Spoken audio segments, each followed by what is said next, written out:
Hey, this is Matt at the Quantum Leap podcast. Tonight on the show, we have a special guest. We have with us Paul McCarthy-Boyington, who plays Lawrence in the latest episode, Ben Interrupted. Hey, Paul, welcome to the show. Hey, thank you.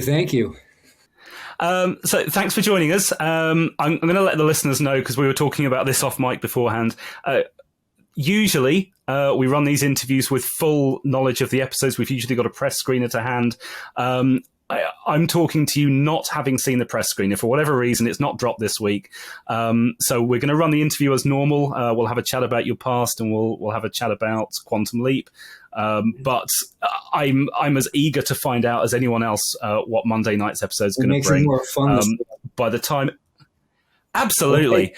By the time anyone sees this, you'll all have seen the episode. So I just wanted to explain to the viewers why I might be looking a little bit confused, or why I might not ask the obvious questions. So, let's start as I promised. Let's just start by asking a little bit about your background, if I can. How did you get into the business? 'Cause you've done a lot over the years. Your resume is huge. Yeah. What got you into acting? It's a little crazy, but I started off as a break dancer, actually. And okay, that's a new one. Yeah. I grew up in a breakdancing crew in San Francisco. And anyways, I started getting into dancing classes. My parents started sending me into that led to ballet and jazz and like musical theater stuff. And then I kind of got the performing bug that way. And then just started taking classes, and then really just fell in love with it. I was always playing sports though, so I was like, it's kind of fun, performing. But I'm going to make it as a baseball player, as a basketball player, something. And then I kept falling more and more in love with acting and performing. And I actually started directing first and making films.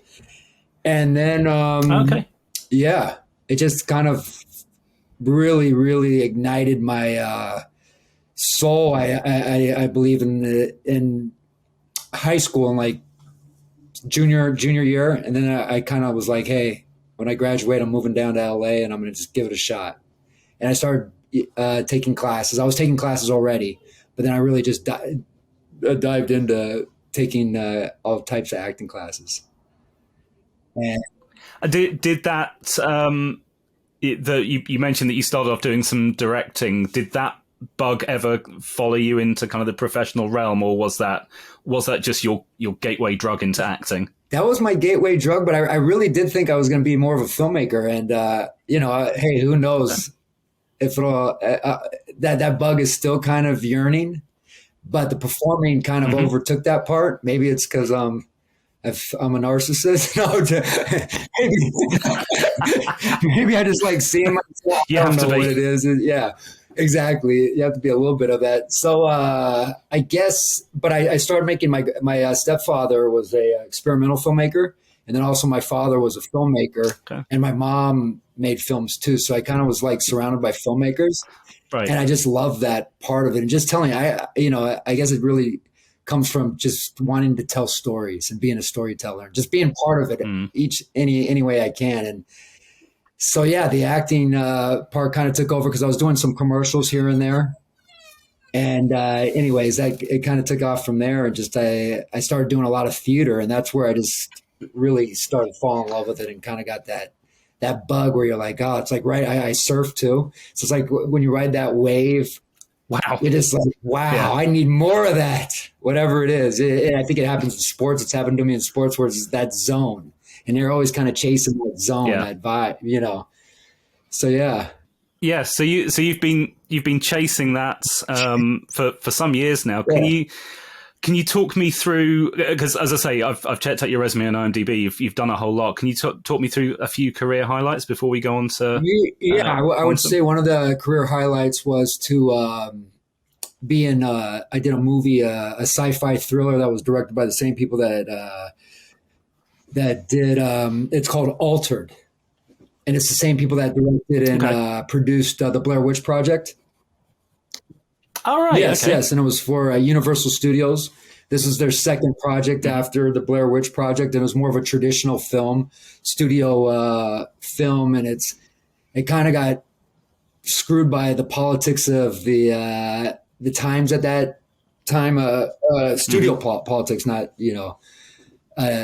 government politics. But yeah, and but there's a good amount of people that enjoyed it, and I guess why I bring it up because it was just an awesome script and experience filming that. It was only 6 characters.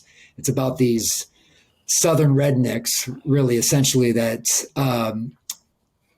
end up capturing an alien, and then all hell breaks loose.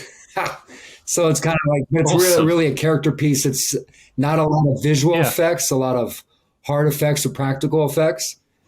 I see Spectral Motion did the effects, the practical effects, which did like Hellboy and Pan's Labyrinth and a bunch of great movies.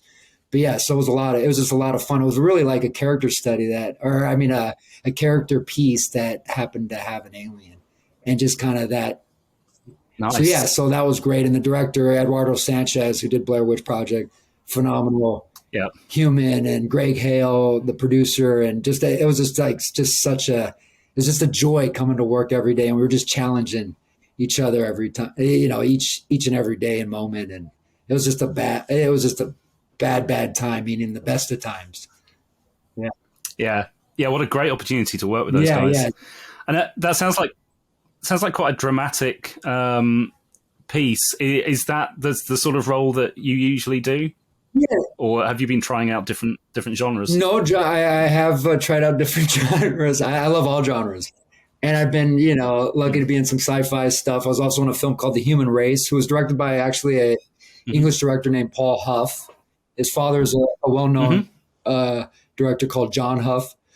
But so that was a lot of fun. So I guess the sci-fi world and I guess some genre stuff definitely I've been lucky to be a part of those, but I'm kind of like all the genres, and I've been lucky to do comedy. I just actually did. I was just on the Wu-Tang Clan, an American Saga, which is on Hulu, and that's more of a drama piece. But why I mention it is my character's comedy, pretty much. Right. That was a blast. Like I just love just great characters, and whatever genre that is, I'm all about it. But it's really about the character and just being challenged. Yeah. So, what can you tell us, or what can you tell me about the character of Lawrence? Because everything that I've seen about this episode makes it look like it's pretty dark, pretty heavy. Yeah. I'm guessing no room for comic relief. Yeah, no, not a lot of comic relief in this. But Raymond, I always think he has a funny twist on things. So I'm sure he'll have his moments where they're funny. I mean, I remember laughing after a scene or two of what he was doing. So, but on that note, yeah, this is pretty hardcore. It takes place in an insane asylum, I would say. It does in the early 50s, 1952, I believe. And it's outside of Boston. So it kind of is like a Shutter Island-ish or One Flew Over the Cuckoo's Nest kind of scenario. And I kind of play the heavy of the institute. Not the heavy like physical, but more like the person that puts people online. And I'm kind of running, got the discipline. I'm putting the discipline in, let's say that. Nice. Yeah. So talk me through that initial kind of audition process and the amount of time, if any, you had to prep before going in and suddenly finding yourself in 1952. How was that whole experience? Yeah, well, this one happened pretty fast because it was right around New Year's when they were casting this. So I think I either auditioned for like New Year's Eve or like the day after New Year's. I don't know if it was. And anyways, I just kind of put on the gowns. I luckily I had some scrubs and just went for it. It was I love the material, and I kind of went a little psycho on it on the audition, and nice. To me, anyways. And and then they called me back, and it was a fast process. Like, hey, you're doing this, and we want you. And kind of preparing for that, I read a bunch of stuff of that time period, and then also watched some stuff and kind of just got into that mindset. Yeah. And the best, because TV goes Awesome. so fast. You're just like, okay, let's Yeah. film. You get a little more time to digest and whatever. But you're just like, okay, I'm grabbing onto something and let's go for it. Yeah. Nice. How long was the filming process for you? Because I know it's usually an 8-day shoot. Were you there for every day? I believe I was there for was this just 4 days, 4 or 5. Yeah, 4 days? yeah. So it was a lot of fun. And during that time, did you get to interact with many of the other cast, whether Ray or the guest cast? In the Yeah, I mostly episode? work with Ray, but I definitely Caitlin, right? Yeah, Caitlin that plays Addison. Got to work with her, so I got to interact with her a lot, a good amount, and then the rest of the guest stars in this episode, I would say it was pretty much all. I think 2 or 3 other actors. Oh, and the Martinez, I believe Walter Perez, right? Yes. Yeah. Yeah. He's a cool dude. Yeah, everybody was so nice. And like I said, I mean, I got to really work mostly with Raymond, and he's just a gentleman of a human. Yeah, he was great. Yeah. Everyone Yeah, says he's that. just Seems like such a so nice guy. easy, just nothing phases him. Yeah. Yeah. I didn't realize you got to work with Walter, and I've got to ask because Walter's one of the few people that we've not been able to track down for an interview. Okay. So maybe I can just live vicariously through you for a minute and ask what was it like interacting with him? What was what can you tell us about He's that? another great dude. He actually moved to El Paso during the pandemic, so we kind of talked about that. He grew up in LA, and him and his wife moved out there just to get more space, and and he loves it. He kind of like I thought I was moving to like maybe Austin or San Antonio or something. We ended up in El Paso. I'm kind of like, this is a groovy little place, and I think he just loves the space and the quiet and the craziness of LA. He doesn't. I don't think. I don't want to speak for him, but it seemed like he doesn't miss as much. But he comes out all the time. Anyways, just like a really, really solid dude that was just all about the work, but also in that same way that Raymond is. It's just kind of like, hey, let's just play and let's have fun and let's not go to it's not a life and death situation. Let's just do the best we can and let's challenge each other. That fun aspect really interests me because, as I say, from what I've seen from the trailer and from the publicity photos, it does seem like such a heavy episode. Yeah. Was that something that you felt? Was there an atmosphere on set that was trying to combat that a little bit, yes, just to try and offset the edge for the performers? Yes, because I think it's just like you said, it's such a heavy episode. Just that the asylum is just such a crazy time period, and I know there are still. I don't know enough, but I know there's current institutions that are similar to that, not as severe as they were in the 50s, but it's just it's a tough experience because all the background actors were great too. And they were just going for it. And people were screaming and going nuts. So it makes you cringe, And so that really gives you the vibe of it. So it's intense. So I think after in between takes, we would just do our best to kind of just have fun and relax and kind of, see the humor Deflate. in it. Yeah. There's like a kind of a Frankenstein kind of ordeal too in one of these scenes. I mean, the sets were unbelievable. The art direction is just so beautiful and just amazing. And the detail was incredible. Yeah. So it was a great time. I hope I answered your question. Right there. Yeah, you did, and more. So yeah, are there any scenes? Again, this is me asking, not having seen the episode, so I'm talking quite broadly here. But are there any scenes that particularly challenged you as an actor? That yes, for someone that had seen the episode, you'd want to talk through a little bit in more detail. Yes. In terms of your approach. Well, I got to say also, I haven't talked about the director. I just wanted to. It's directed by a phenomenal director, Jude Wing. And I believe this was her first episode of doing Quantum Leap, but it is, she had just unbelievable, just a control of the set, not meaning in like a dictator way, just like she was like a samurai with like how she ran the set. It was a beautiful experience on that, and it was really all about, because she comes from out of the theater, and we're actually from the same. Well, she's from San Francisco too, so that was a cool little side note that we talked about. But anyways, what we're I'm going off track, but bringing it back to what was the question again?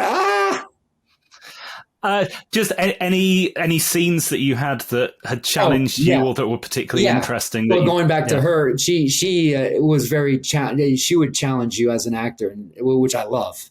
And the challenging part, I think. Well, there was a couple, but I remember I had this intense monologue. It's pretty, I think it's like a full page, and it's kind of I'm talking about the head doctor. Him and I are kind of in cahoots. And I almost, it's almost just like I look up to him, or, it's like this love affair, almost like this, my admiration. And I'm talking about him, and it's just this long, and Raymond's in a wheelchair. I'm not blowing anything because, sorry, I'm in that in between where I'm like, am I supposed to talk about it? Since you guys haven't seen it, but anyways, so, everyone else will have done by the time they see this. It's only me. I don't mind being spoiled. Raymond's in a wheelchair. Yeah, he's in a wheelchair, and we're talking, and he's kind of asking me questions about this asylum that he's, I'm kind of introducing him to. And it was just challenging on the timing of there's so much going on, if that makes sense, because it is an insane asylum.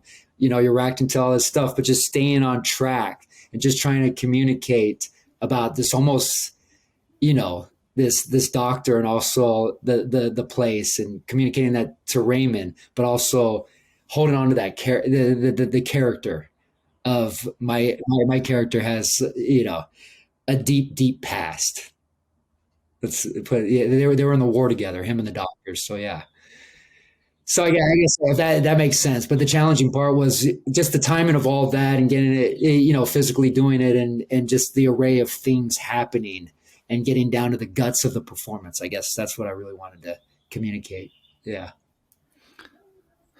So that past that you had with the doctor, was that with the head doctor, was that something that you had the opportunity to work on with the actor that was playing him? Was that something you built together? No, unfortunately not. Because he was, we did get to work together, but he was, kind of just scheduling really played part of that. But we did it as much as we could, in between takes and stuff. So that's also a challenge where you're like, you want to build that relationship, but we did do it in our own way, if that makes sense. Yeah. Yeah, it makes perfect sense. It always amazes me how, with the speed that network shows turn around, how actors can build these relationships on screen that look completely lived in, and like there's something that's been happening for years. I like to ask those questions because I'm just interested in how you managed to just and that was a big challenge. But that's kind of the fun of it, and you just kind of like got to go accept it, and you just you fall into that part where you're like, hey, well, we're connecting, and I have a built past in my head, or and you go into belief. So, yeah. Right. The more you're talking about this, the more excited I am to see the episode, which is such an unusual experience for me doing these. Can I just ask? This is going back to the start a little bit in terms of the audition process. Have you been following the new series? Were you aware of what you were getting into when you took the role? Yeah, well, a little bit. I knew it was out, and I had seen some promos, but then when I found out the audition, I started watching it, and I think it's awesome. I mean, I love the Quantum Leap from the 90s. I'm like, yes, they're bringing this back. When I heard it. Yes. And I'm just nostalgic about that. And that was just like a great show. And I was just so happy that they're this reboot that I think is pretty awesome. And I was just happy to be part of that. Yeah. Yeah. And I was like, I'm just like happy to be reading for it. I'm like, this is so awesome. And then to actually be a part of it, I'm like, yeah. Yeah, a lot of people very happy that it's back. So yeah, I'm excited for you that you're a part of it. Have you been following along? You said you kind of caught up a little bit with the series. Have you been following along with the Martinez storyline? Did that mean anything to you when there's this? Because I gather he's a bit of a bigger part in this episode. Yeah. Yeah. Should I mean, I guess I can tell you, he actually takes over me. If that, yeah. Okay. He leaps into me. Yeah. And so there's a lot of friction in between those two, him and Raymond's character. Interesting. Okay. I've got a couple of quick questions for you then. Just in terms of your work with Walter, then, did you do any work with him in terms of like characterization? And I'm assuming you might have done a mirror shot with him and things like that, so that you were playing his reflection. Yeah. Did you have to do a lot of that kind of physical prep with him? I guess. Yes. To get that together. What was that like? It's fun. I mean, it's like, I feel like he had a little bit of breakdancing skills in him too. I feel like it came very natural, and like there was like just a we talked briefly about it, but I think just kind of we were in cahoots. You kind of figure out, okay, this is what's going on. Okay, let's do it. And hey, nobody said that sucked, or nobody said, they're just like, oh, that's great. Let's do another one or whatever. But yeah, we talked about it, and we didn't want to go too heady on it, I guess. Unless we were screwing up, of course. But yeah, of course. Did you have once Martinez had leapt into your character? Did you have much to do playing Martinez in some way, whether it was as a mirror or as a point of view shot or anything like that? Did you effectively have to play a second character? Yeah, no, I mean more just on a reflection or a couple things, but more I would say he pretty much takes over my role. Yeah. So that's so cool about Quantum Leap that it does that too, right? It's like, yes. Yeah, very unique in that regard. And what a cool opportunity to play. Before we move to sort of talking about things you've got coming up in the future, is there anything, really broad question here, but I've got to ask because I'm running a bit blind here. Is there anything that I've not touched on that's interesting about your experience on the show? Anything you want to share with the Leapers? I did. I might have. Well, I don't know. Maybe it's just I guess what I would talk about is this didn't get to happen, but I was hoping. I had worked with Ernie Hudson in the past. We did a western together. Class act of human too. Great guy. Yeah. I mean, just unbelievable. And I was so hoping to work with him, but his days were different than mine. I was like, Yeah. So Ernie Hudson would have been that was a little tidbit for me or something that I was excited that didn't happen. But watching it, I love Ernie Hudson. And then also going back, another little connection here is from the pilot. I believe it was that second episode, but I believe it's a pilot because that's to be continued, right? In the 90s version of Quantum Leap. Oh yes, there's the guy that plays Scott Bakula's father, Newell Alexander. I've worked with him. Yeah, like two or three times. Yeah, no, I three projects. Yeah, and we did a western together actually too. Anyways, he's another great human being, and just the biggest heart. Him and his wife, they're both great performers, and to watch that, because I was rewatching, the original episodes, and I was like, what a great, and I love that scene. The father's son on the phone, and it's like, it's heartbreaking. It's such a beautiful moment, and they both play it so well. And then somewhere along the line, when I don't know if you remember it, one of the later episodes, Sam leaps back into his young self, and they decide instead of getting that guy back, they get Scott Bakula in heavy makeup to play his own father. Oh. Never mind. It was a choice. It was a choice. Let's just say that it was a decision they made. But yeah. Oh no, that's that's amazing to hear you work with him, and so good to hear that he's a nice guy. We've never spoken to him on the show. He's a gem of a human. So I hope you get to talk to him. And also, I'm sure you've talked to probably Ernie, right? Yes, yeah, we spoke to him quite early on in the series, so he didn't have too much he could say, but we had a lovely half hour with him, and he came across as so genuine. There's a lot of very nice people involved in Quantum Leap. I think it's just like everybody's so, they're having such a good time. I mean, it's just it's a great show. It's a awesome world that they've created. And then who doesn't? I mean, I'm so jealous. Raymond gets to go into all these different time periods. I'm like, God, you're so lucky. You got to go be a cowboy. You got to go into the future. You got to go. Oh my God, it's like an actor's dream. Yeah.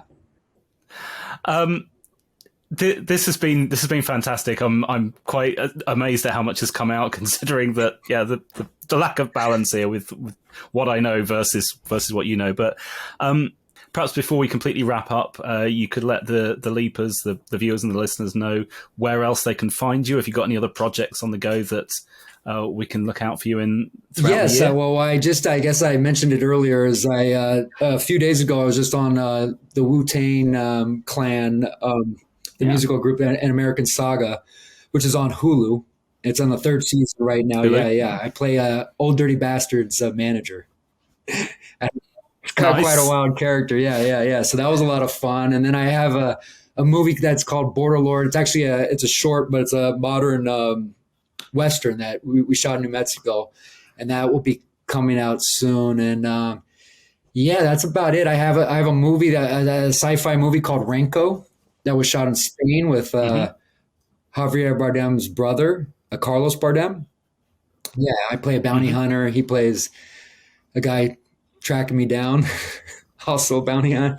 And I'm hoping that's supposed to come out at sometime this year too. Yeah, so that's called Renko. So that's pretty much what You're busy then. Yeah, luckily. Okay. Yeah. So that's going pretty well. Yeah. And what's fun for me is it's an array of characters. That's lucky. I feel super fortunate on that. It's just very challenging in the best of ways. And it goes against, luckily I don't get caught in the box. And with these roles, so a lot of fun. Well, Paul, it has been a lot of fun talking to you. So thank you for sharing everything you've been able to share. We know now where to keep an eye out for you over the next few months or so. And thank you so much for your time today, talking to me and to the fans. Hey, thank you, Matt. I appreciate it. Thank you for interviewing me, and this is awesome that you're doing this. And what a beautiful show to have this podcast about. I really appreciate you interviewing me.